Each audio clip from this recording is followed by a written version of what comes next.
fish. And so is Billy Giles.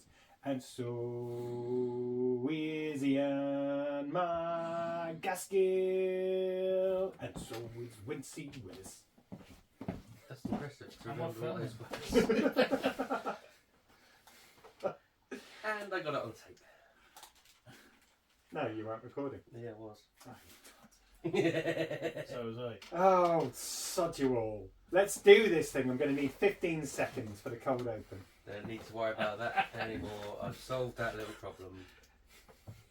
But I like listening to the music. You can listen to Okay, music. that's fine.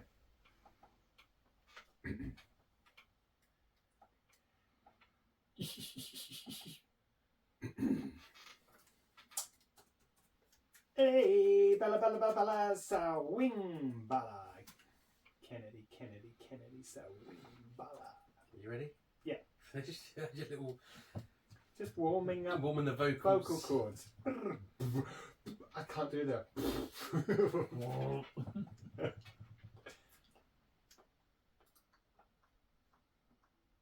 There are 8 billion people on Earth.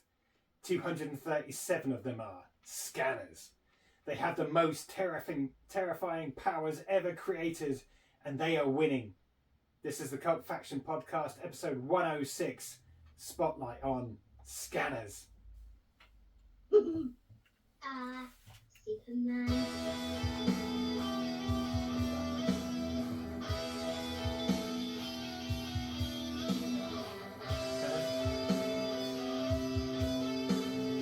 Another quiet day today.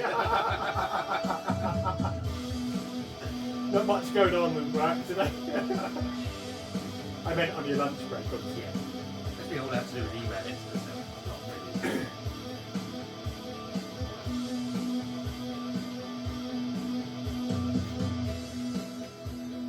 Hello and welcome to episode 106 of the Cult Faction Podcast. I am Paul Hawkins, and as ever, I am joined by Brett Summers. and Damien Hicks.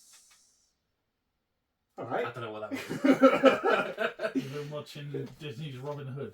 Yeah. Well, there I we go. know, that's going to be in my head now, Summers. That's the best one. I know it is, but now I'm just going to be going. Jungle Book. Think Jungle Book. There's a snake in that as well. That's a scanner, G. You have. Cool. So let's move on so that's not stuck in his head like that It's too late. earworm or whatever it's called. So, what have we been watching? I'm going to cut straight to it. So, Summers, what have you been watching this week? Okay. I could have had a really interesting anecdote You don't about my like life. talking about what we're doing, so I thought skipping it. I don't. Right, Summers. Did you do anything interesting? No. Oh, there we go then. Actually, I went to the zoo on Sunday. Cool. Oh. Did your kids go to? No, it's just me. All right. just walking around. A life of bread. I was wearing a t-shirt that was four sizes too small with a big yellow cap, and I got loads of free stuff. It's brilliant. A dressing gown. Right, come on, Summers, what have you been watching? Alright, I am well now into Marvel's Secret Invasion. Is that not finished yet? No. Oh, okay. But it was really cool bit this week. Again, brutal. And what's her name? I don't know. In Peep Show, won an Oscar. Yeah. Olivia Colman. Olivia Colman is definitely coming to her own as the most non-threatening person in a TV show. Cool. Sounds really chirpy, but you don't F with her. Like the one off Harry Potter. No, more chirpier than that. Okay, cool. But badass. But yeah, really good at the moment. It's now building upward. Now it just needs that third act that doesn't let down, and then we'll be there. That's where we are now. We're approaching that third act, and it's like, do not let us down. Microphone! It's coming out. I can hear myself. It doesn't matter whether you can hear yourself. It's whether the machine picks Okay, up cool. your voice. Cool. Okay, so you're still enjoying it. How many episodes are left? Well, that was 5. I think there's 8. Oh, okay, I want cool. to say 8. I'm going to wait till it all drops, as I Yeah. said.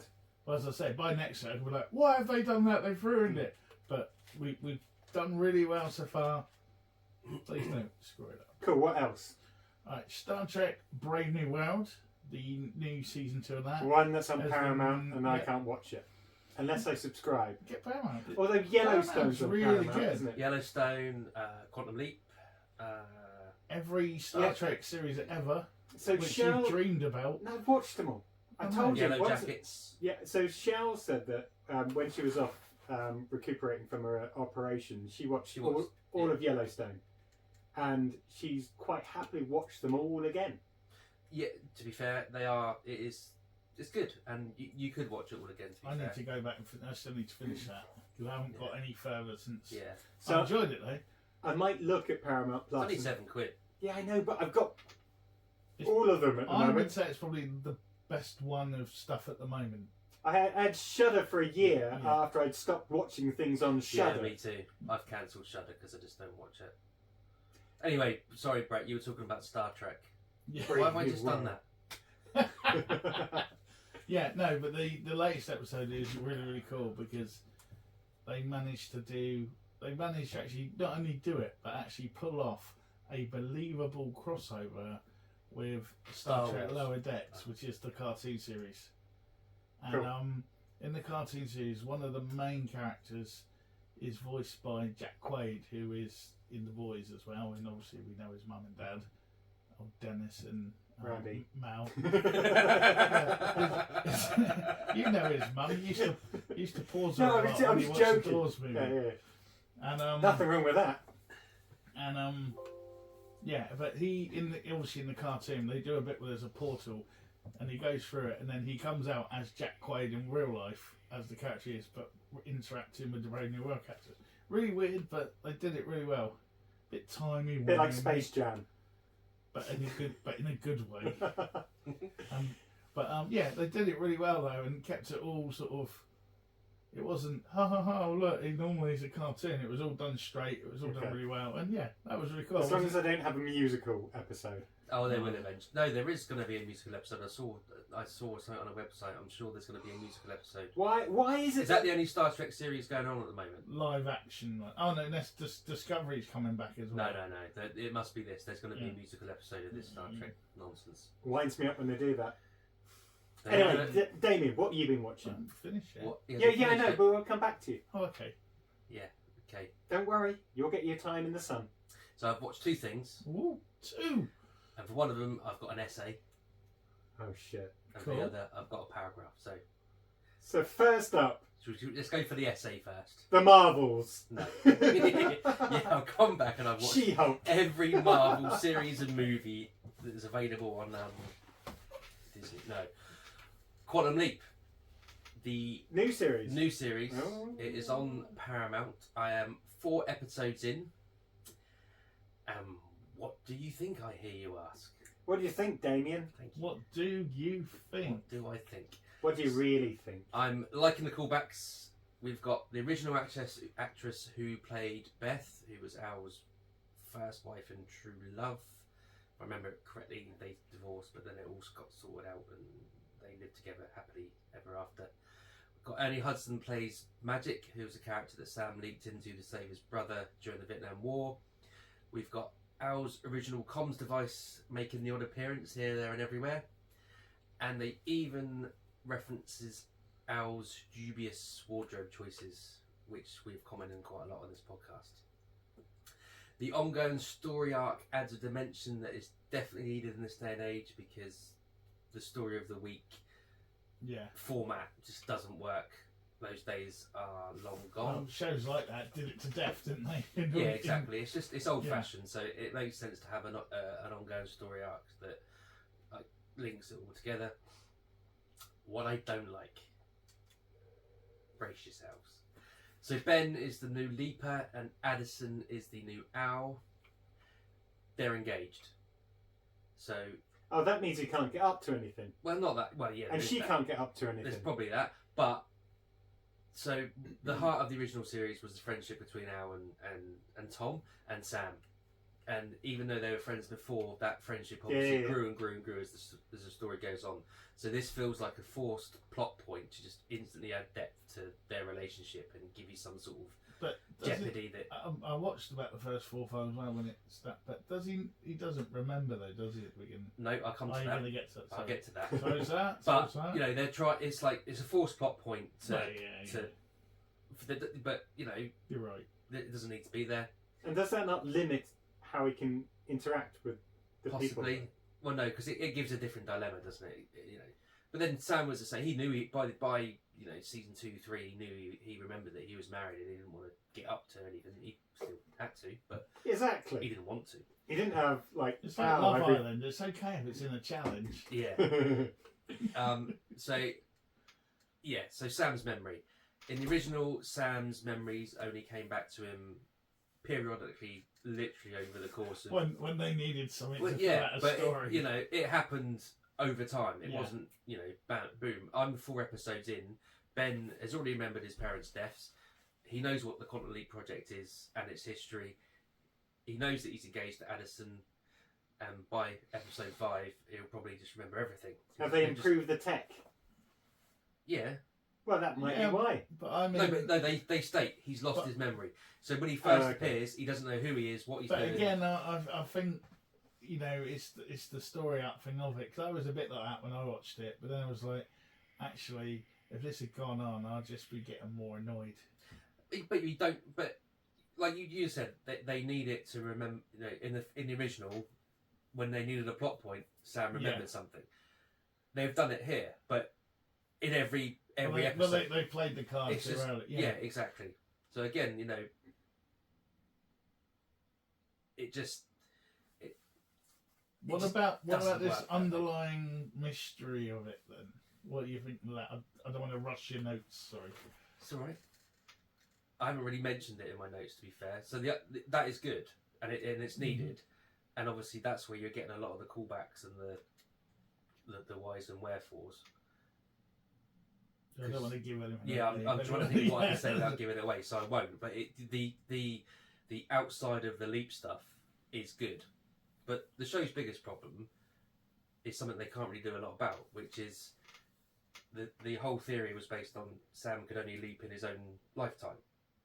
What they've done is Ben has updated the code so that he can jump outside of his own lifetime. The last one I watched was I think the one where that first happened, and everyone's gone a bit whoa. Yeah. They have made a big deal out of it. Though. They have happened, but the problem is with Sam being jumping in his own lifetime. That happened to coincide with like a massive sea change in cultural behaviour, social attitudes, and a big chunk of history. You've got the civil rights movement, gay rights, Vietnam War, women's rights, etc., etc. JFK's assassination. You know, you could go on. But Ben's supposed to be about in his 30s, so there's just like no comparison between what's that 19. It's the 90s. Well, I was still. They're not going to touch on. I need to 9/11 because no one touches that. I'd forgotten about all this, but unless you're Nicolas Cage. I was wondering if he was still leaping in Sam's lifetime. No, because they said he's updated. He's updated the code to allow him to that's jump. what he thinks he does. Well, I don't know. I haven't seen it. I'm not sure they're going to go that deep. Because the last one I saw was the one.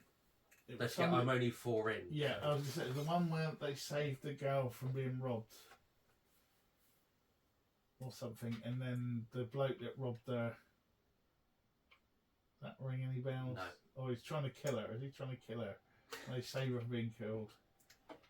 Oh no! Is there a fire? No. There's a robbery. The one with the robbery. He leaps. I don't want to give it away. No, it doesn't ring any bells. No, I'll keep quiet. Anyway, but so back to that. So, but because of that, you know, so if he jumps back, well, anywhere before he was born, he doesn't have memories of it like Sam did. He didn't live through it like Sam did, so he doesn't bring anything to the party.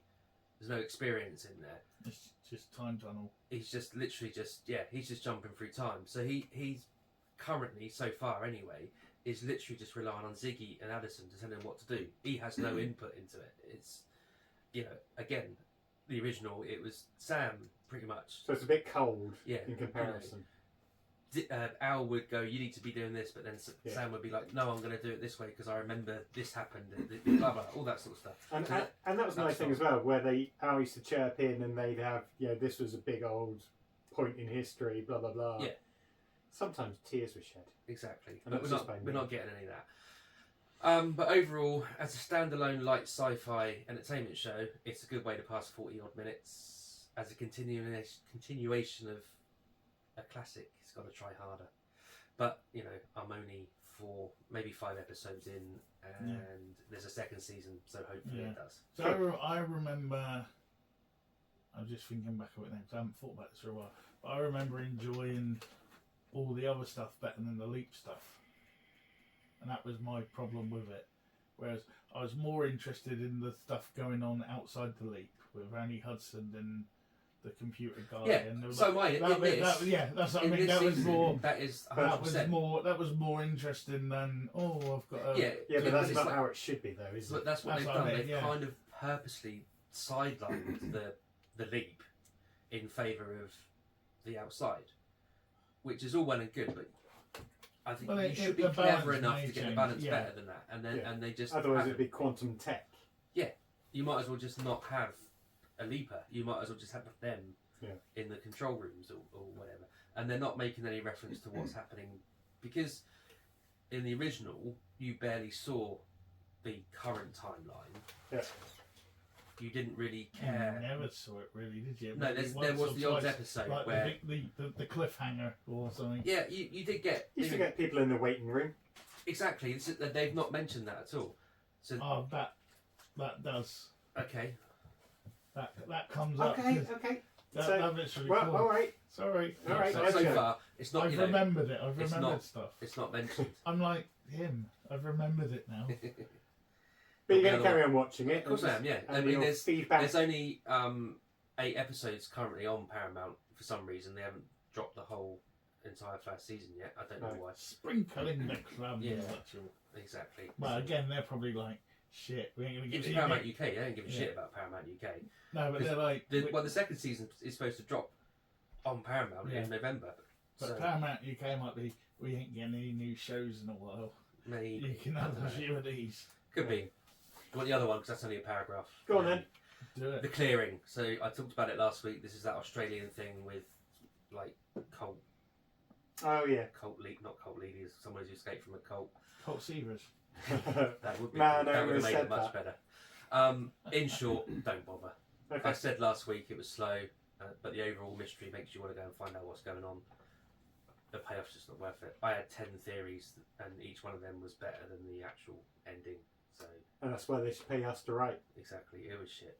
Cool. That's it. There we go. All right, so carrying on with The Crowded Room and Hijack on Apple TV. I'm waiting for Hijack to drop all of them. Still good. Still very, very good, actually. I've still got in the back of my head they're going to spin another series out of it because there's stuff going on where they're maybe looking at the hostages' families on the outside world, and you kind of think, are they going to finish with the plane and then they have to go and save all the families or something? But other than that, really good. Crowded Room still ticking along, getting interesting now, and yeah, definitely worth a watch. I then, because I saw it advertised on something, even though it's not free, I ended up watching Leon. The 90s film. One from the 90s with That's a good film. John Reno, Natalie Portman, Gary Oldman, Danny Aiello. It is a really good film. However, I forgot just how messed up their relationship was. And, you know, I think she's supposed to be like 13 or 14 in it, if not younger. If not younger, yeah. And, yeah, it's a yeah, I'm not sure whether it would have got made in such a way anymore. Well, isn't the director, hasn't he been sort of called out for being a bit dodgy? Yeah, people, I might be libeling myself here or something. I'm sure there was something where people were saying now that they were sexualising Natalie Portman back there. No, I think and it's a little stuff bit like more that. than just that. But that's not. Or what was implied, maybe from. No, not just about Leon, about other. Oh, okay. Other stuff, but I don't know. But then it's who's the director? Luke Besson. Luke Besson, isn't it? Maybe. No. I don't remember anything about him, but let's for Yeah. the Yeah, sake of we'll our leave that. Yeah. yeah. But anyway, it is a good. It really is a good film. But again, it's just a bit, in places. And to be fair, you can't even, if it was careful what you say. if it was mid Action 80s, legal team on Yeah. the phone. yeah, if it was mid 80s, late 70s, you go, oh, it's product of its time. But by the 90s, Yeah. which we were a bit more aware. The scales have been removed from our eyes, so Yeah. we probably should have Oh, nice noticed it. biblical reference there. I Look like at that. And I'm an educated man. I recorded it some time ago on Fi, Play school doesn't count. and we were going through a list of recordings, and Shell instantly said, "Oh, let's watch that. That's really good." Ooh. Started watching it. Quality wasn't great, so ended up renting it on Amazon. 13 Ghosts. What again 90s one or Yeah. the original, because there's a black and white. No, original. the one from the 90s. Yeah. Really good film again. And I knew it was, but I haven't seen that in donkey's It's years. got Monk in it. The guy that played Monk, the Yeah, detective guy. Oh, from Galaxy Quest as well. Yeah, that's right. yeah. So Yeah, it's a really good I've film. only ever seen it once, and I think I remember kind of I don't know enjoying if I've it. seen it. Quite It- a lot of jump scares in, isn't It was so good, I almost didn't mention it so that I could do it as my Yeah. spotlight. But yeah, really good film. So Summers, definitely go and watch that. Don't ring a bell. 13 Ghosts. Yeah, it's like late 90s or maybe even early 2000s. I've only heard of it. But oh, cool. I love it. Yeah, And it's it's a got, remake and it's from got a the guy 50s from film. Scream in it. Oh yeah, Matthew Oh, Lilliard. Shaggy. Illiard? Iliad. Who's now Iliad. basically the professional Shaggy. Yeah. Because he even plays him in different things now. And he does plays the Shaggy voices better than and- Shaggy ever did. Yeah. Norville Rogers himself. So definitely watch that. No, well, fair. And if you don't, Ghosts. I will make it my 14 spotlight Ghosts. in 3 weeks' time. Well, coming back to you to finish Oh, off. The last thing I watched, Please don't do because that. it dropped to that. It For the dropped viewers out there. at the weekend. And He's just going on. I'm just At least he's talking ignoring into it. the microphone. Yeah, that's true. I can't Oh, shoot ignoring your smutty sexual content. I watched and I recommend it, but you were going. It was called Superpowered: The DC Story, and it's a new Yeah, documentary. no. I think it was made by HBO in America. If this mic was in my hand, I'd be dropping it now and storming out. You drop that mic. That's a three-parter that covers like the whole history of like DC from how it was formed. It's more the business end of it rather than look, here's a superhero and all that. But it is very much.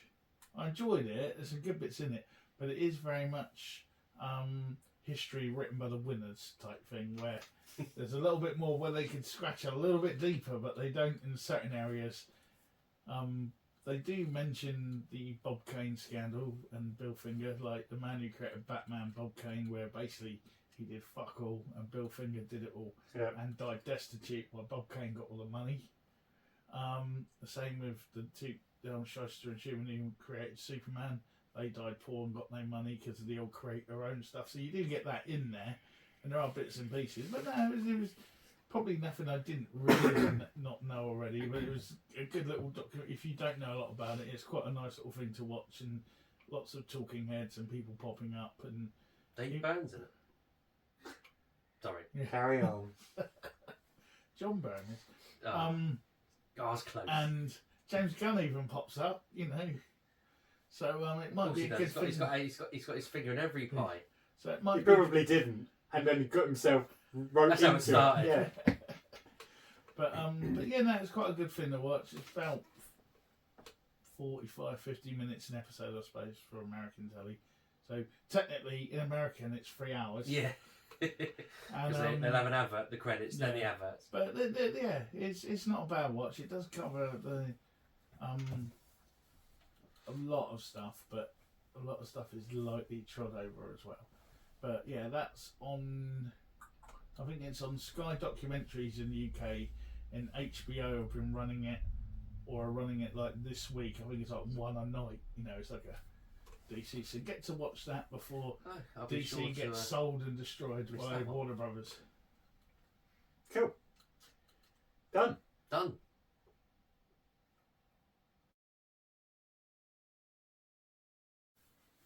Right, you ready? Yeah. Yes. It's going to be loud in your ears.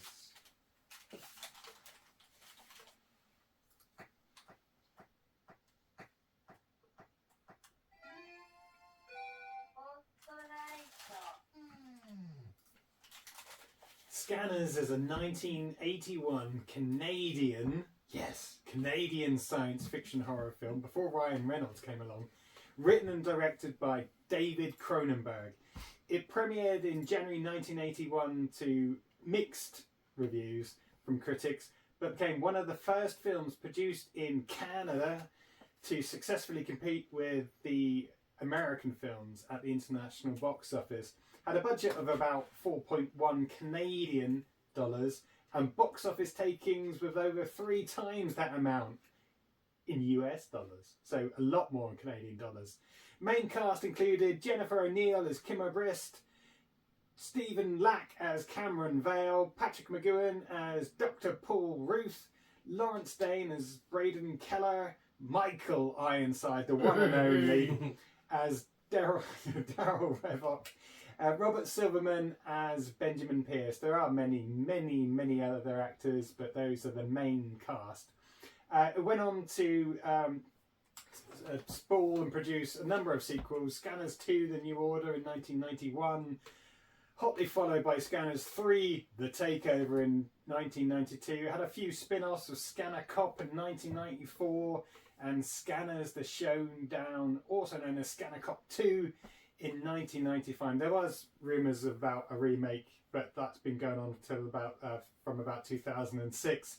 Nothing ever came of it. I think the person lined up to direct it at the time said he's not going to do it without Cronenberg's approval, and he never got it. So hence why we haven't had a remake so far. Makeup artist Dick Smith, who did stuff for The Exorcist, Amadeus, and also Chris Wallace. They provided prosthetics and a lot of the special effects, particularly for the iconic exploding head effect. So it's also known to be one of David Cronenberg's most difficult films to shoot due to the special effects and allegedly the complex story. However, it brought him and his controversial style of body horror attention from mainstream film audience for the first time, and is highly regarded by many critics and film fans as a cult classic. But hey, what do they know? Because what do we, a cult faction, think of it? So firstly, memories. Mr. Summers. I guess before we go on, it's one of those films that I think everyone at some point would have seen something of it, even if it's just a head blowing up or the poster. Yeah, this is another fond childhood memory I have. In between Bambi and The Fox and the Hounds came Scanners. And I'm not joking. Yeah, all I remember is the head, when from watching it, was the bit where the head explodes and just walking around pretending to be like telepathic, doing like weird head twitches and stares. Trying to I think we all did see that if I could blow something up with my mind. Yeah. And I think for me it was something like Misfits of Science that made me really want to control what I could do with my mind and telekinesis. But yeah, carry on. But this is the first one I ever remember of trying to do it. So all those cool cats that are doing Stranger Things now and having little nosebleeds like 11 does, it all goes back to Scanners. Oh yeah. And it was years later when I realised that it was Michael Ironside. I think for years I just remember the other guy blowing up and not Michael Ironside sat next to him. And then one day I was like, oh wait a minute, that's Michael Ironside. Shit. And then I appreciated it even more because he is like a hero of cult. Yeah, a true hero. Cool. Damien. Again, childhood memory. Although this time it was a ropey VHS copy that someone had back in the day when video piracy was all the rage. All VHS copies are ropey. Yeah, I know, but we didn't know any better. But this is like the ropiest of ropey. So yeah, for some reason I don't know why. I mean, I've obviously seen it since, but for some reason I remembered the film in a completely different order to actually how the film runs. It really was a bad video. I don't know what it is. But I didn't remember half the stuff that was in it. I remembered it, but I was watching it literally last night actually, and it was. I could have sworn that bit happened at the end, or or this bit's coming up in a minute. No, it's not, because that doesn't happen for another 45 minutes. So it's just my Swiss cheese memory, to quote Al. No, it's not. It's only seen it on TikTok. It's because it's changed. Oh yeah, it's the Mandela effect. But yeah, it was one of those. Got to get a copy of it. Say a friend of mine had a copy. I think.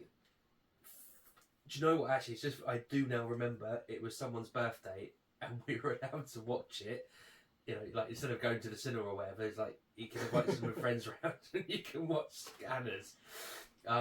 Which that's the kind of era that 80s kids grew up in.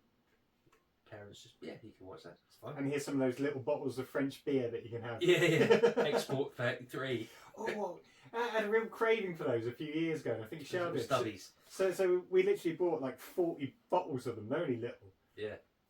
Brilliant. Yeah. Still to this Nice. day. If you don't want a full pint, full 430ml can or whatever it is. Yeah. Get yourself a little stubby. And I have 6 of them. Yeah.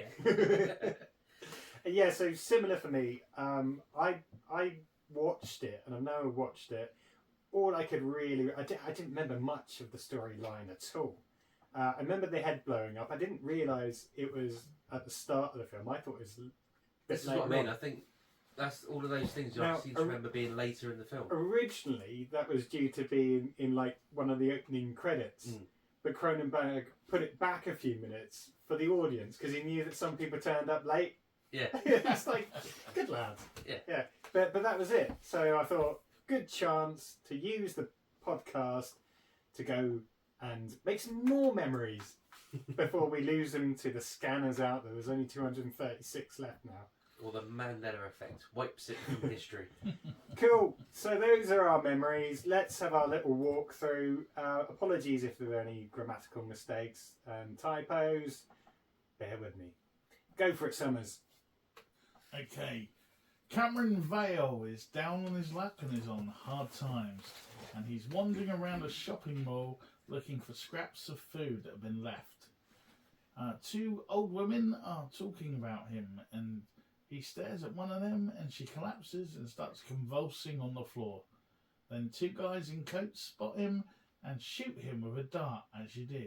He tries to escape badly by jumping off an escalator and riding it on the outside for a bit. He then awakens. No, sorry, but all I was thinking at that point is your Sorry, hand's going to Ben, get trapped. in Your a hand's going to get large- trapped. Yeah, mind the gap. And he wakes up in a large room. Now, first of all, that made me think of the Bargate Centre, which locals will remember because I'm messing around on the escalators. But I didn't do that. he then awakens where Dr. Ruth, which I was trying to work out if that was a joke or not, because Dr. Ruth was the American sex therapist lady, wasn't she? I Don't thought remember. she came after that. No pun intended. No, that's what I was wondering. I was just like, yeah, she was like a little Swedish lady. And I have no idea. yeah, but I wasn't sure if that was a play or not. Damon's But never anyway, had any sexual problems. He never needed to watch it. Dr. Ruth tells him he is a scanner and tells him what he thought was a source of agony can be a source of great power. And with that comes great responsibility. He almost nearly said that. So he instructs guards to let in a number of volunteers who sit down in rows of chairs like an audience to a TV show. Dr. Ruth. Yeah, exactly. And they start talking about their sexual problems. Cameron rides around on the bed And he goes, and the crowd just sit and watch. All the while, a camera is recording the scene. Then Dr. Reef injects him with a serum and says, "We can talk now." It's like the Cosby Show. So, it's not. Let's not go there. Yeah, quite a cool opening. It's Cronenberg. He doesn't mess around. He set up his stall straight away. We've met Cameron Vale. We can see he's like a hobo guy. He's almost looking for the leftover food at like the sort of Burger King-y kind of place. Yeah, we know he's got powers. Yeah, he's definitely got powers and a weird stare because he keeps doing it. And he's got no sense of how to escape people properly. No. I'm just going to run, jump up here for a bit. Yeah, I'm just going to hang off this. I'm going to inconspicuously hang off this escalator. What was the point? Yeah, I couldn't work out what he was actually trying to do. I guess he was trying to jump back down and round because someone done that really coolly in the film. And right, he certainly didn't. There wasn't him. Well, it happens a lot. So it definitely it happens in Back to the Future 2 when he's going up the stairs and he jumps across to the other stair. Yeah, going that's up. probably what I'm thinking of. But that's exactly what I would have thought was happening. Maybe he thought he's on the wrong one. Yeah. I'll jump over to that one. That'll lose them. It's like, oh no, it won't. They're following me. I don't know if there's a note on it. It wouldn't surprise me if they just had him do that. And that was how he did it. We've got this rule for like 20 minutes. Just run about a bit. We'll just keep that because it looks more realistic. Yeah. So I think that's the other thing as well from what I remember is there wasn't much of a script at the time. No, he was kind of pressured into starting filming, so there was still so a lot of it was fluid, yeah. And maybe they didn't have any stuntmen employed at that time either. Just jump. You'd be fine. At one point I was wondering if it was the same mall from The Dead or Land of, whichever one it was. The one where they were in the mall. No, well, I'm assuming this was filmed in Canada. Yeah, probably. Or Tiffany. More likely. Okay, cool. Anything else, or should we move on to the next? Let's move on. I want to know what happens next. Okay, so we cut to another room, whereby we're told how scanners can feel pain and suffer nosebleeds, and then the guy asks for a volunteer. The camera pans around the room. No one volunteers. So up comes Daryl Revok, played by Lord Michael Ironside. That's the fella. The inevitable. I couldn't think of this. He's so cool. I couldn't think of the superlative. I think it's just that the Michael Ironside. He's reached that point, hasn't he? The inevitable Michael Ironside. He closes his eyes and starts scanning. The lead looks in pain and starts squirming. Then his head explodes. You've underplayed that a bit, haven't you? Well, I thought we'd talk about it. All right, fair enough. And there is a lot of squirming, and that goes without saying. With anything telekinetic, people squirm, and there's bulging veins.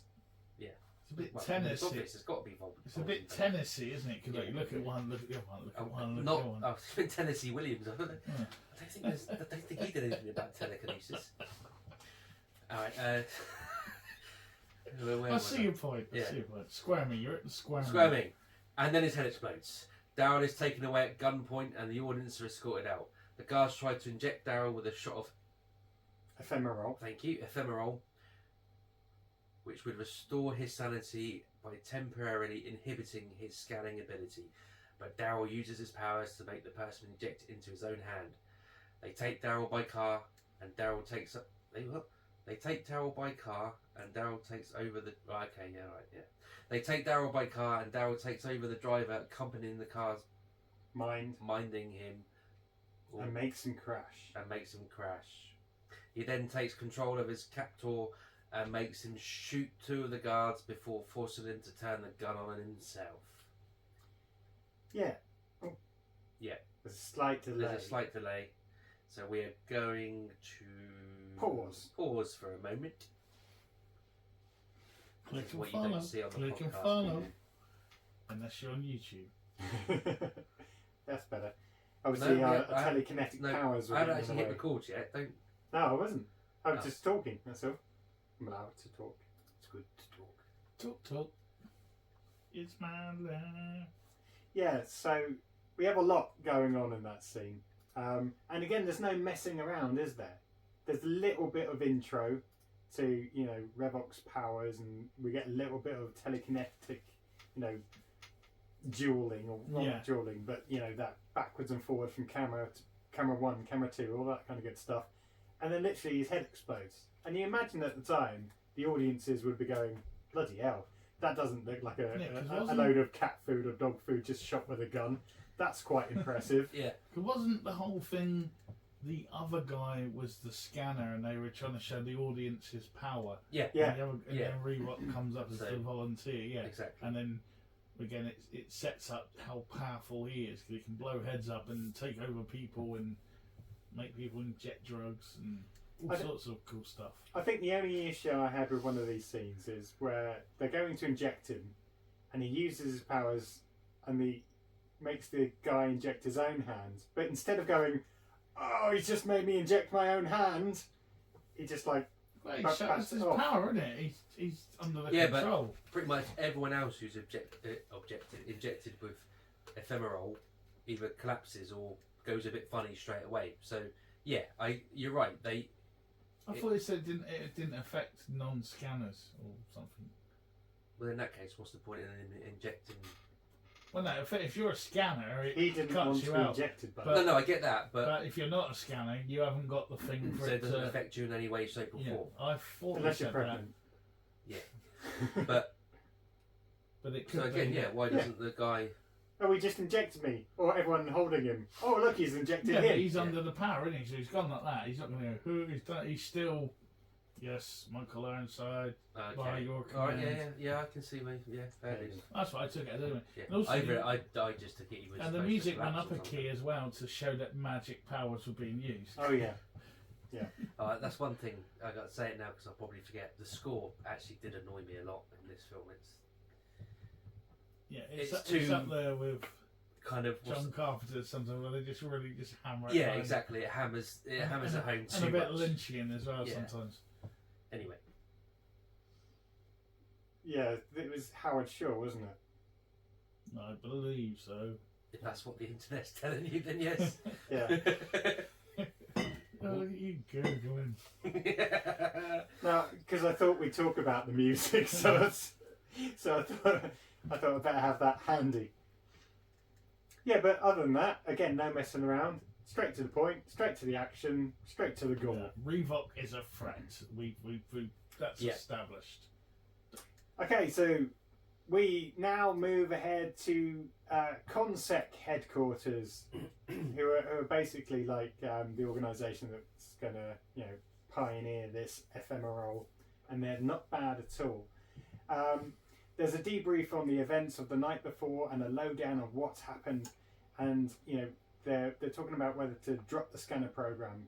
But Dr. Ruth tells how it's not the program at fault, but security that allowed the assassin scanner in to sabotage the organisation.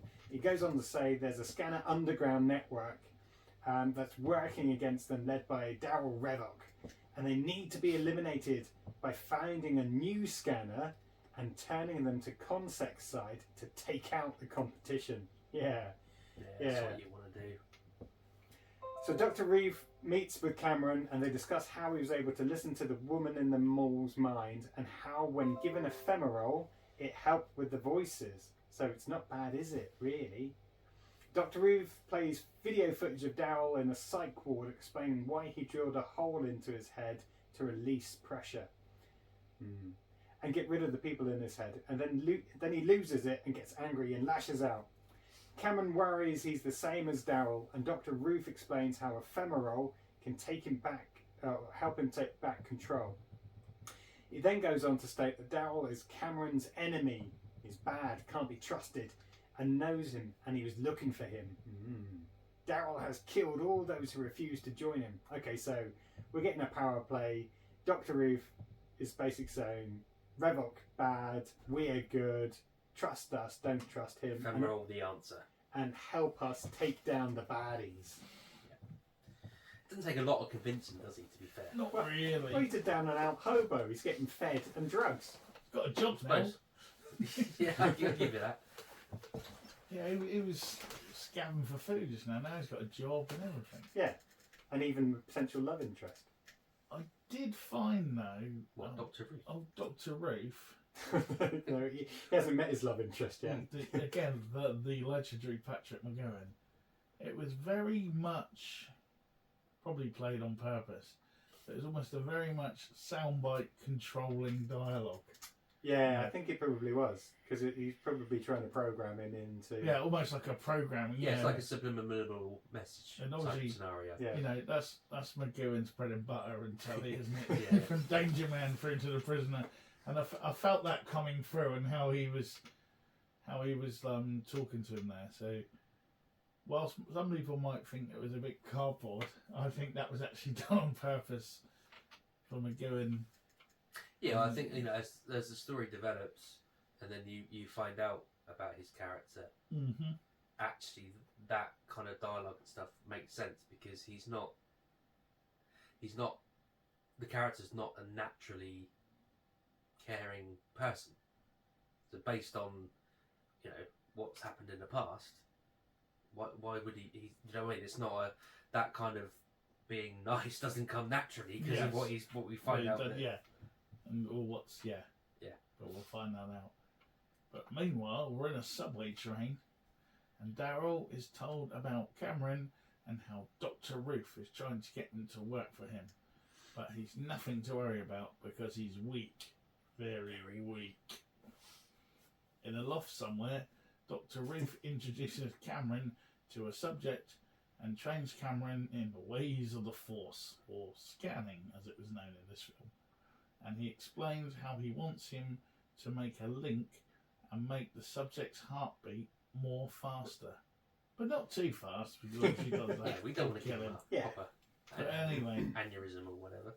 But anyway, Daryl gets quite into this. No, sorry, no, he doesn't. Sorry, Cameron, gets quite into this, and the subject ends up complaining his heart's beating too fast and collapses. But Cameron stops scanning the subject before having to be injected. So there's a little kind of, I don't know, little bit of lust for power, or he's getting control of his powers. He's showing how powerful he is. He is, yeah. I wasn't sure whether he just couldn't control it yet. No, because I think I think the opposite. I think he's in perfect control of it, and that he's taking it right up to the brink to prove. Bit like a vampire biting your neck and taking it to the limit. Exactly, I think that's what he's doing, because I can't remember exactly what he says, but he just sort of says, "Say it's I have." He's like, "Stop, I have," as in a kind of. Yeah, I know what I'm doing. Yeah. Yeah, I'm in control of this. Dr. Ruth shows Cameron a photo of someone who they may be able to turn. Then we cut to an art gallery where Cameron tries to meet the artist before buying a painting. The art dealer refuses, but Cameron uses his scanning ability to retrieve the info. His nose bleeds, so we all know he's using his psychic powers, because that's what they do, they make your nose bleed. And he has what he needs. But, just as he needs, he gets a little twinge himself, but turns around, and there was a lady stood there, but she's gone now. Yeah. Again, we're getting into the scanner world now. There's other ones out there, as we know. There's little 237 of them. Mind me a bit of like Highlander, a little bit like a scanner quick. That's actually 236 now, because they blew one's head off. Oh yeah, forgot about that. Yeah, a bit of it. Count.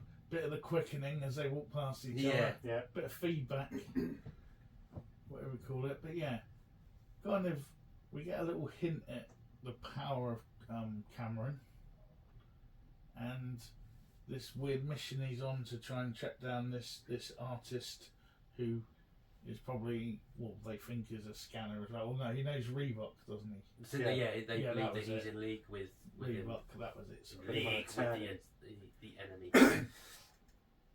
Okay, so he goes to meet Benjamin in his barn. So this is the artist. There's lots of different scenes in different locations, isn't there? Yeah, they move about a lot. Offices. Yeah. They didn't have trouble finding locations. No. So he goes to meet Benjamin in his barn. He mentions he was told Cameron would be coming. A number of people arrive with guns. Randomly just show up. Cameron asks how he stops the voices, and Benjamin says his art keeps insane. Benjamin gets shot, and Cameron uses his scanning abilities on the assassins. Cameron comes back to his hotel and takes a shot of I can say it when I'm not reading it. Ephemeral, to silence the voices. Later he wakes and takes a walk in the night air and visits a scanner sect. He says he needs help. The group starts some therapy as bloody laptop always goes really blank there.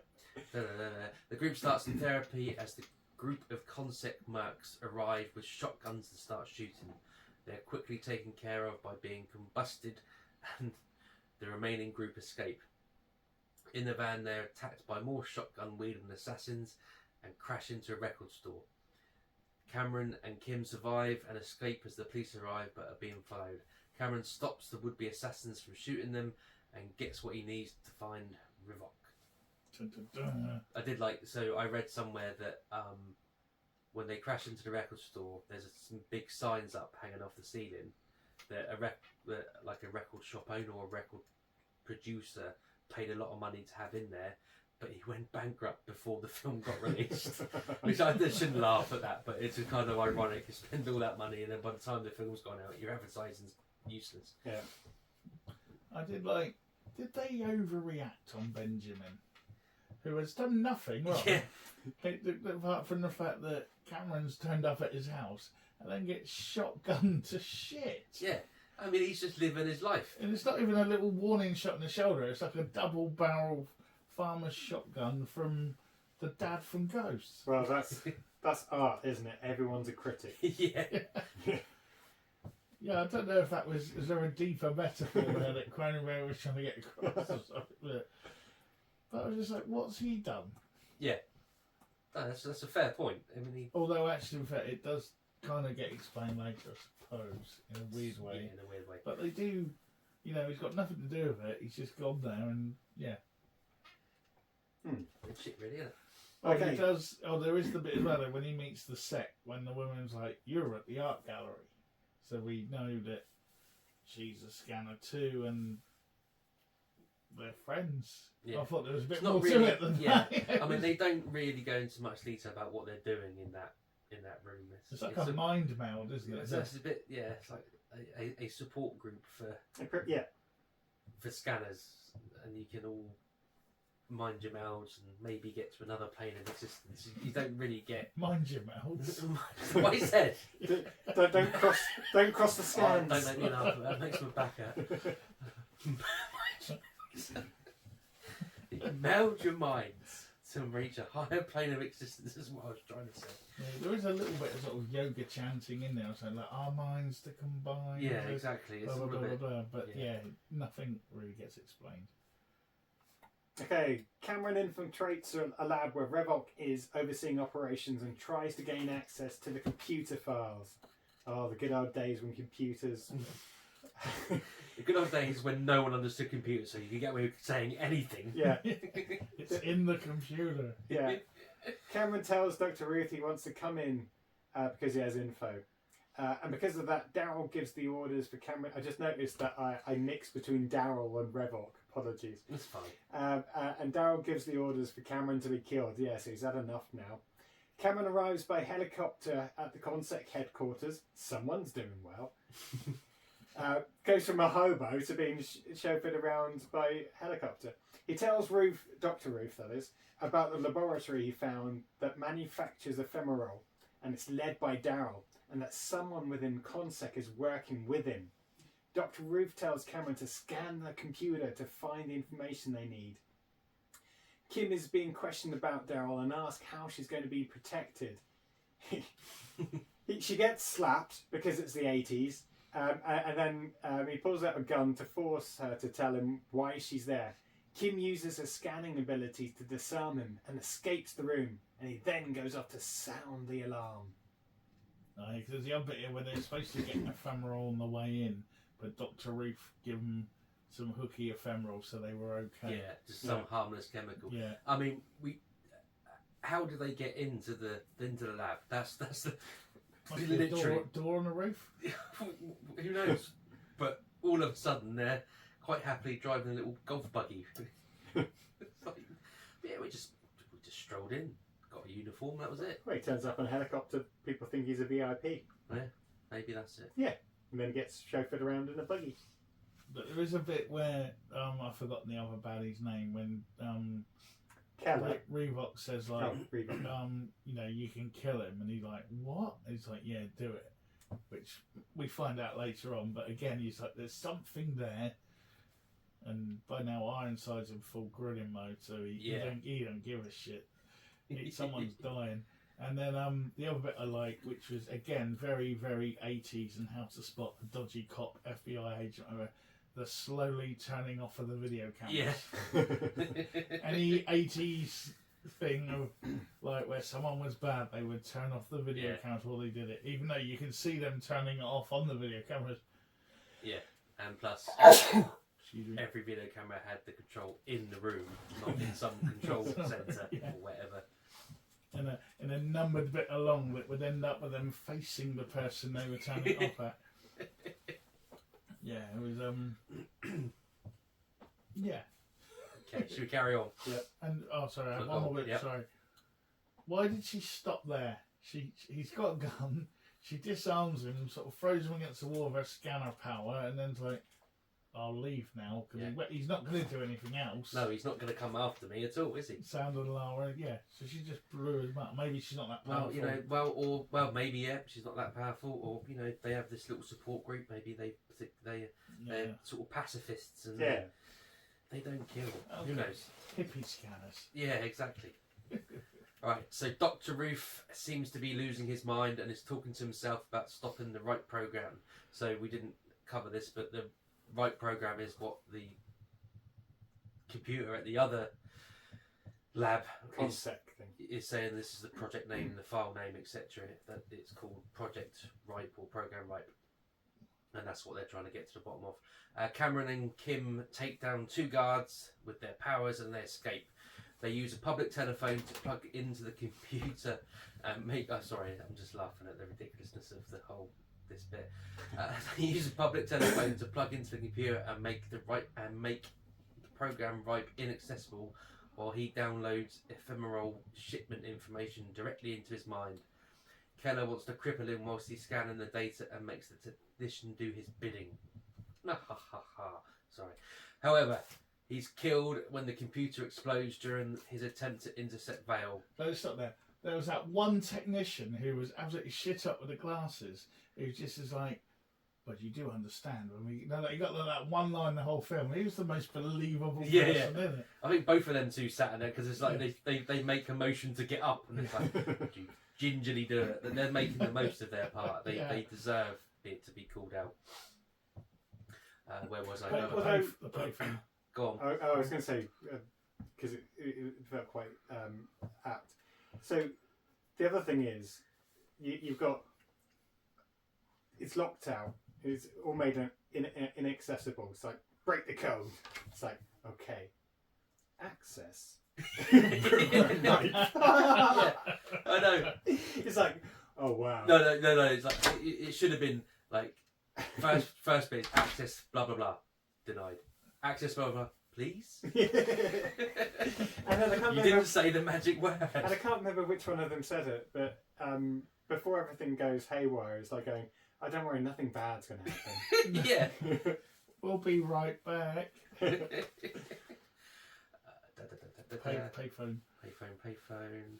The payphone also explodes, blowing up the gas station. Kim and Cameron visit a doctor on the list of ephemeral. If I wasn't looking at it, I could Granville. say ephemeral recipients. Oh bloody hell! Recipients. Kim's nose starts bleeding while she's in the waiting room looking at a pregnant woman. They find out it's being prescribed to a pregnant woman, causing their children to become scanners. Revok and his men ambush and abduct them and take them to the biocarbon amalgamate plant. Right, and you managed to say that. Revok reveals to Cameron that they are both Dr. Ruth's children, and their father developed ephemeral as a sedative for pregnant women. Dr. Ruth learned about the drug's side effect during his wife's pregnancies, and he made the most powerful scanners in the world by administering a prototype dosage prior to abandoning them. What I like is he finds it out, and the first thing he says is, "That's why we're older."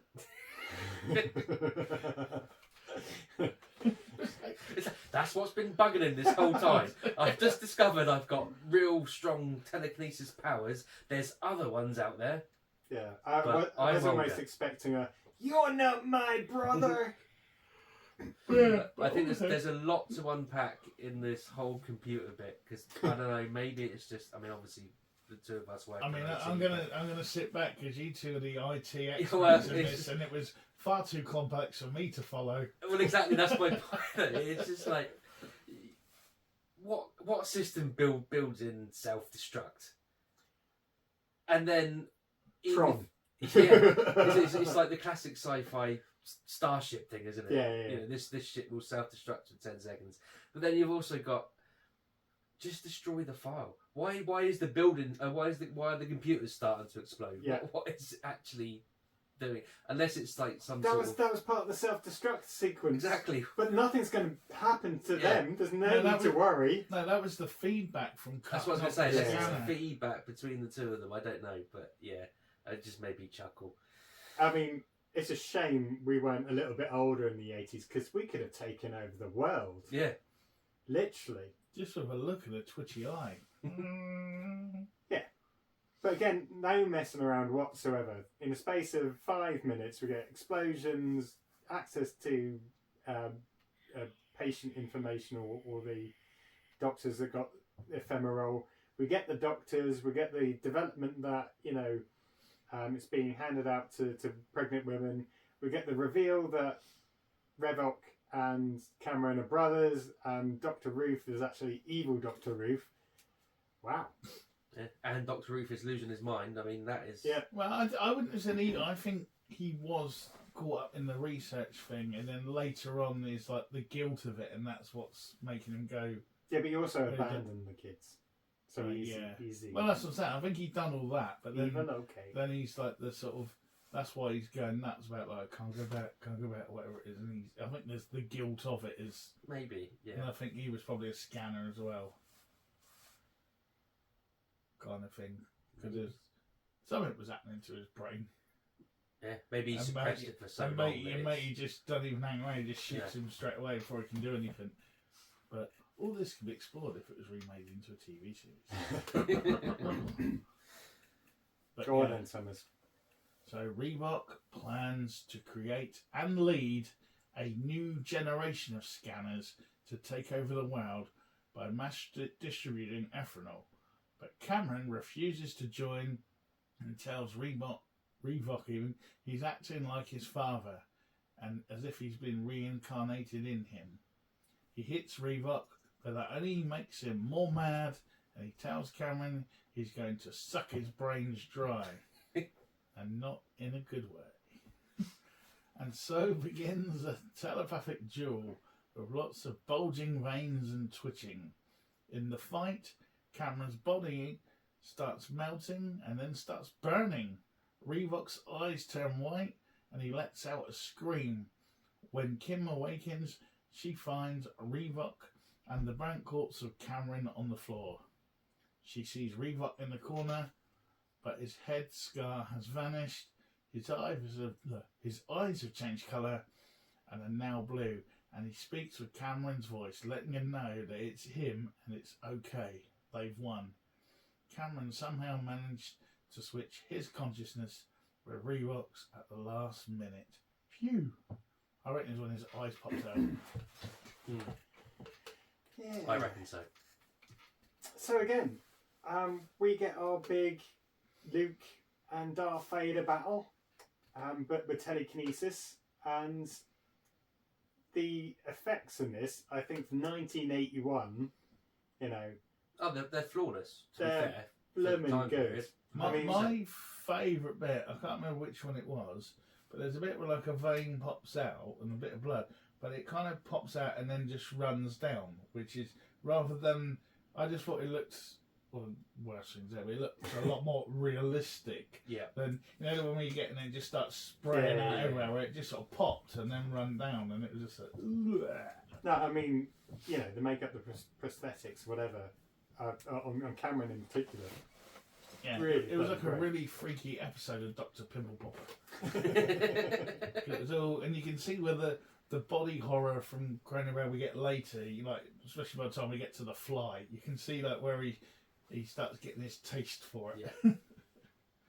But yeah, no, a cool battle, and I like the sort of kind of ending where the eye colours have changed actually. So yeah, he did win. But I was saying sometimes it's like, has he won? Is he really? Has he Yeah. lost? Yeah. But it is his voice and his eye colour. Although I was always thinking, if he had the power to switch minds, why didn't he just beat him? But maybe. But he was very powerful as well, wasn't he? Yeah. He had to maybe wear him down first. But maybe that was his trick, where he takes all the power he can from Revok, and that's how he manages to switch minds. Ooh. Yeah, maybe he sucked his powers dry. Yeah. Ooh.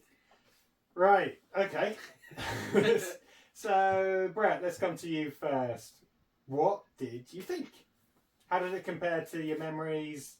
And what do you think from it? I'll be honest, with I today's didn't lens? remember as much of this as I thought I did, and similar to what you guys were saying earlier, like the bits I did remember weren't in the right order. Because I was waiting at the end for Michael Ironside's head to explode. 'Cause I was sure that happens. But I think obviously I got that muddled up with the guy on the telly. Well, I think potentially a lot of it as well may be a flashback from what you see in the poster, which is Michael Ironside's head at the end with the white bits. Yeah.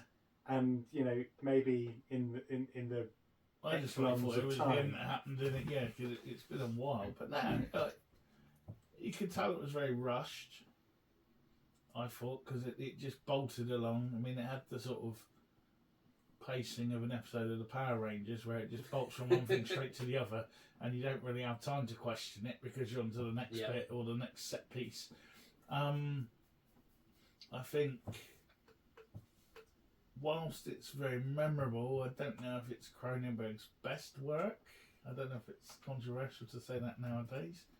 But I think he's gone on, like The Fly was very good. And some of his other stuff is just pretty messed up as well.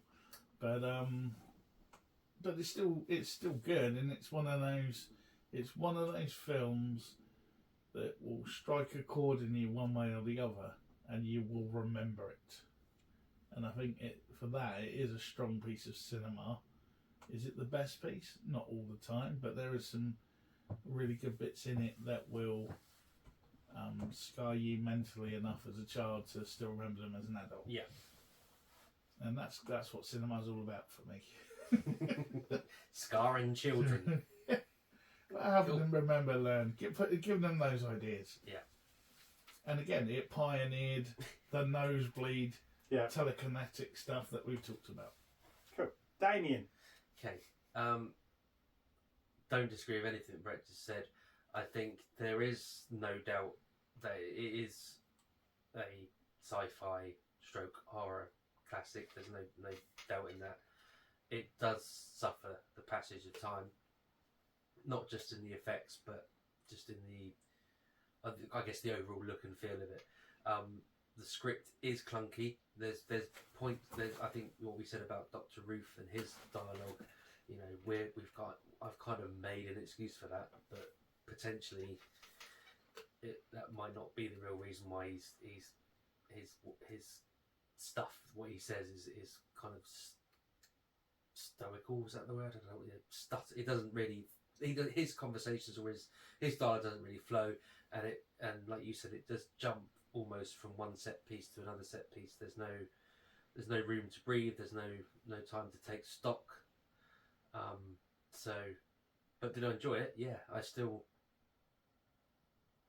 probably didn't enjoy it as much as I did when I was younger, but that's because obviously seen it before and seen a lot of stuff since that deals with these similar subjects or deals with gore, etc. in a different way. But I think it does merit that cult status that it has. Yeah. You're right, it's not Cronenberg's best work. I mean, I think I enjoyed what we watched, Videodrome more. I think there's more ideas in Videodrome, more I think he had more the- scope, more I scale. think by then he had the freedom, I guess. Yeah, but had the freedom and the money, and this is 1980, something like that. So the money isn't there, but it's not as cinematic as his later work, and that's what lets it down. It feels quite claustrophobic, whether that's intentional or just budget. I suspect it's budget, but it doesn't. There is no. It's not very expansive in the world that it creates, and the way that you just go straight into the scanner thing, almost to me in my mind lets it down a little bit, because there's no preamble, there's no context or anything. Maybe just a few more minutes, like 10 more minutes at the start of the world that's around Cameron would. Even for the time, I don't necessarily. Sorry. Even for the time it was, you could have had like the year is 1981. Yeah, something like that, or just a little bit, because I don't really get any. There's no empathy for Cameron, to be fair, because you don't know anything. Any of them. No. But then he's the protagonist that you're following, and he isn't a bad guy. Of all the people in the film, he's the only one really, and the woman obviously, but everyone else is either trying to double cross someone or is just got their own agenda. An arsehole. So you're obviously supposed to be rooting for him, which you do, but only by default. There's no. Yeah, there's no alternative. There's no real character development for him. So that's probably but yeah, still enjoyed it. So. Yeah. So I'm pretty much on the same page. I think the idea is top notch, particularly for its days. I think special effects are top notch, but it's a bit rushed. There's no character development or interplay. We don't really care what happens to anyone really. Even the whole Kim Cameron thing. So what? Yeah. They've only known each other a day. So yeah. So, and most of the time she's either been unconscious or he's been unconscious. So, again, you got no real sense of loss if one of them were to go. And I think it's a shame. And he was basically starting out in his film, career where he had a budget. And there wasn't much of a script, as we know, to start this. I think if he were to remake it, then he'd obviously have the backing of a multi-million-dollar film, and the runtime would probably be an extra half hour. There'd be a lot more character development, but I still enjoyed it, and it's interesting to see the body of work that's followed, not just from him as a director, but also even the remakes and sequels. Okay, some of the sequels and spin-offs. Okay, whilst none of them were particularly great, and I've seen quite a few of them. Funny enough, I can remember them, but couldn't remember watching this one, probably because I was slightly older. I think there is this thing where it's there's something about telekinetic powers that again went into mainstream TV quite quickly after scanners came about, and even the likes of bloody hell Chucky when we were kids, this idea of telepathy and all this kind of stuff, which I think scanners helped to bring to the mainstream, but it kind of missed the mark on several key bits of filmmaking. Yeah. Okay, so scores on the doors, Mr. Summers. It's a tough one because that's why I asked the question. As far as legacy goes, it's a 10. No, not asking about legacy. Or an 11 even. I'm asking about the film. Legacy, but the film itself, if you strip it down to its bare bones, it's got to be about a 6 or a 7. I'll go. Don't have to press you. I'm using my mind powers on you. I'm gonna go a 6 only, and that's because Michael Ironside pulls it up, and also it's got Patrick McGoohan in it. And I think they lift it higher, because otherwise, I think if they weren't in it, the guy that played Cameron would have just been the scariest guy in it because his stare is quite freaky. Yeah, but I don't necessarily think he could carry the film on his own. Do you know what I mean? Yeah, but I think he would be more the baddie without them two around. If you had a different person in that role who was a bit softer or something, he might have come across as a bit meaner or a bit freakier. Yeah, maybe, but I think you needed the likes of. Well, I mean, obviously, Ironside wasn't the Michael Ironside at this point, but he's a good enough actor to lift the performances, and I don't think the guy playing Cameron would have necessarily been able to carry the film. Mm-hmm. That's what I mean. So I think they add to it. So I'm going to go. Oh, just on a side note, I did look up that Cameron dude because he's a painter now. Is he? Oh man, he's got like a whole. I hope he ain't got a barn and people are No, going to come and I shoot. know. That was what made me laugh. He's like a proper. You can go on his website and buy the paintings, and they're like thousands of like proper painter in New York art galleries and all that. And he's just got white hair now, and he looks even scarier. But so he's done well for himself. But yeah, I'm gonna go. Yeah, it's a solid 6. Cool, Damien. Believe it or not, I'm going for 6 as well. I think, and it pains me to say it because it is a cult classic, and it did pave the way for not just Cronenberg's career, but a lot of other not. Well, yeah, actually, to be fair, it paved the way for a kind of new genre of body horror, which obviously Cronenberg's at the forefront of. But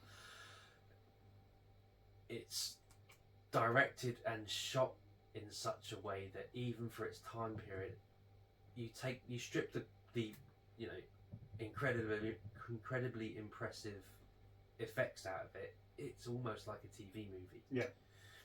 I know it is. Oh, that's what I was going to say. Yeah, very Death Wish.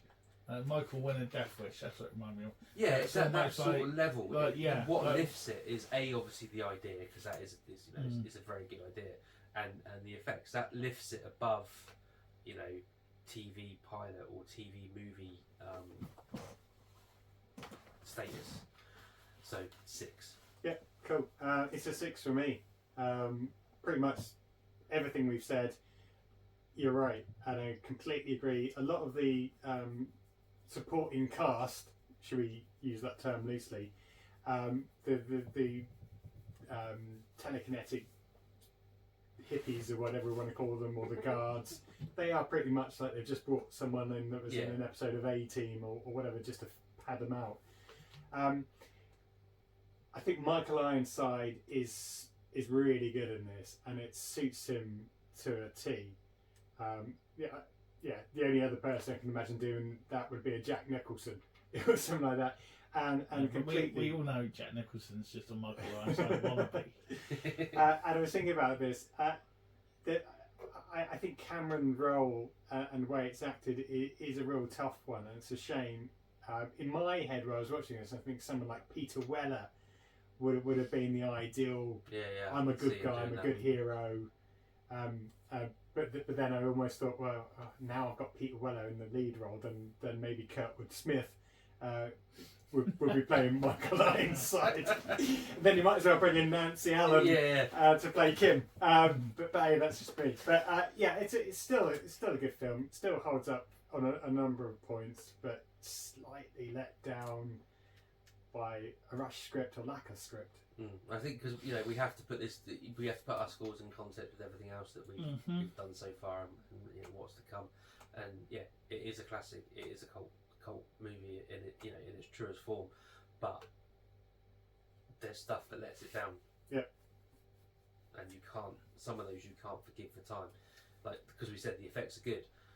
It's actually it's kind of the writing and the look and feel and directing that kind of lets it down, which is a weird thing to say about a Cronenberg film. But like we said, there are notes that you've got at to the walk time before you can run. He was being forced to almost do it as he was going along as well. So it's not necessarily his fault, but I like to think that he learned a lot from this experience, and we saw what he could do next. Yeah, exactly. Do you know what I mean, last time I saw him, he's currently on Star Trek Discovery as like a weird doctor.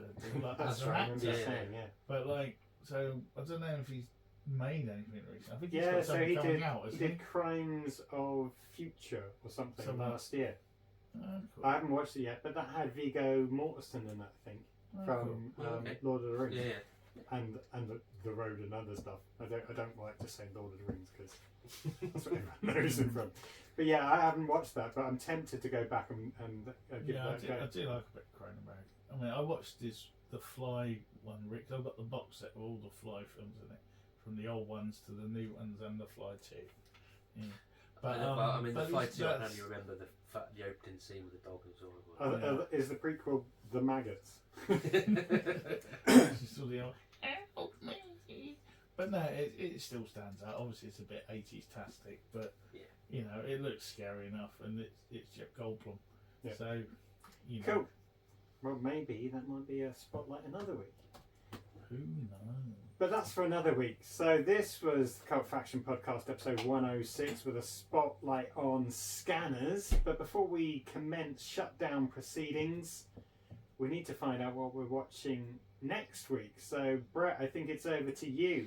Yes, it's my turn, and I'm going to take a punt on this one. I don't know if you guys have even heard of it, but it involves time travel and a pub, which are things we all like, and it is the British science fiction movie Frequently Asked Questions About Time Travel. I thought you could do World's End for a minute there, then I realised that's not time travel, is it? That's aliens. Aliens. Yeah. I Okay. don't know if anyone's familiar with that or not. No, never heard of it. No. Okay.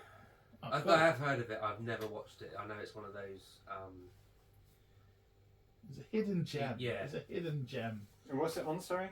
It is on in the UK. It's currently on BBC iPlayer, but you can for free. But you can purchase it from the Amazon and some of the other places. I think I'll watch it for free. Mm-hmm. So always a good plan. choice. Yeah. For those of you listening abroad, have a look round. It'll be there somewhere. Might be on HBO or something. Yeah. So yeah, that's our choice for next week. Frequently Asked Questions About Time Travel. Cool. Okay. I'm not going to veto that. Not at this stage in the game. So now we have to commence shutdown proceedings. So thanks for listening and/or watching. If you are watching on YouTube, don't forget to like and subscribe, whatever options they may be, or leave a comment. Or, yeah, leave a comment And share it. Share it with your friends. Share it with people you don't like. There's nothing better on like a birthday or Christmas to get an episode of the Cult Faction podcast. Yeah, especially with a personalised shout out. And it's free delivery. Yeah, and if you're listening on one of the many streaming services that we're available on, then thank you very much. And don't forget to do the equivalent of liking and subscribing and leaving us comments on there as well, and ratings, whatever. If you do want to get in touch with us, obviously all those options are available, or you could use the old-fashioned email, and our email address, Damien, is cultfactionpodcast@mail.com. I don't know what this sort of shake of the head I did then was. I did it anyway. Just getting into it. That's for the listeners and viewers out there. And obviously Cult Faction has its own mothership, which has news, reviews, all the latest goings on in the bigger world of film, TV, comics, and all that kind of memorabilia. And that can be found at cultfaction.com. Thanks, Brett. Nice. So I have been Paul Hawkins most of the evening. Brett has been. I think I've been me. We haven't But my swapped. eyes are a different colour now. We haven't swapped minds yet, and we've also been joined by Damien Hicks, a yeah. special guest for the evening. And we'll catch you next week. Thanks for listening and watching. Catch you next week. Like it. Pop pickers. From one mind to the other.